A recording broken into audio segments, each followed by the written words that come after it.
If you come from React or React Native background, you will understand that to build a web application or a mobile application requires you to maintain separate code bases. So what I'm trying to say is if you want to build a web application using React, you will have a code base. And then if you want to build a native mobile app like iOS app or Android app, then you need a separate code base in which you will use React Native. Now that's a little bit of a pain because one thing is there are generally like cross components, cross libraries that you want to use, and you don't want to maintain separate code bases, right, for web app and for mobile app. Now we have a really cool framework, which is called One. It's in beta phase right now, expecting to be production grade by end of this year. But what it does is it simplifies this. It solves this problem. So you just work on one code base using one framework, and that's it. It'll generate the mobile side of things and the web side of things for you. Let's see this in action so you understand better. To get started, it's simple. It's npx1. So, I mean, you need to run npx1. Let's do that. So I am going to type npx1 in my terminal. I'm using a Mac OS. So this is the terminal for me.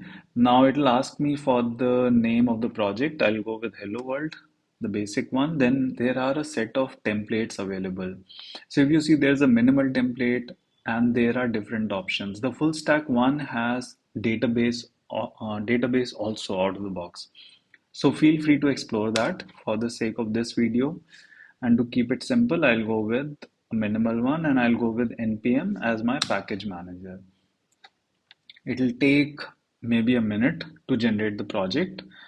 Um, and while it does that, let's explore this documentation. So I'll share this link in description.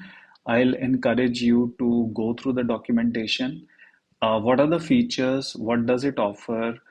And you know how it works. So definitely, if you are interested in having just one code base, this is a good choice. There are like simple apps if you want to just get started, build a minimal app. So they have also shown like how can you start with the package JSON and then you have your Vite config, you have TS config. So out of the box, this also comes with TypeScript enabled, so that is good, which keeps your code type safety and all. I mean, it takes care of type safety and stuff. So let's see where we are. So it's still generating the code base. And then what are the different features available? You have routing, layout. There are different components available as well. And for the sake of this video, we'll keep it simple. We'll just explore what it does. So my code base is ready. Let me open it using Visual Studio Code. So I'll just go to my one repository and open Hello World.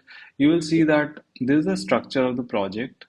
You have TS config generated by default. You have Vite config by default. Obviously, you can create them on your own, but minimal app gives you out of box. And you have packages like React, React Native, and different packages. So running is very simple. You can also go through the README and it'll tell you how you can get started. So I'll do npm run dev and you'll see it gets started pretty quickly and it'll give you the option to either run the app or the web version. And I'll run the web version for the sake of this video, but this code base also helps you to run the app, which uses Expo by default. Okay, so we'll use the web version. So I'll type OW and the web version will launch. Okay, this is Hello World from one. And similarly, you have the native mobile apps. So I think you are getting a sense of how things are. I'll just close the server and for instance this index tsx file, so it creates a simple view with a simple text which we just saw, and this comes from React Native. So it's your choice, you want to use the components from React Native or you want to use the components from React. or you want to create your own custom components, whatever you're comfortable with. The important thing is you have just one code base to take care of for both side of things. So this is a quick intro. Do go through the docs, explore it, and I think it can solve some of your pain points. Thank you.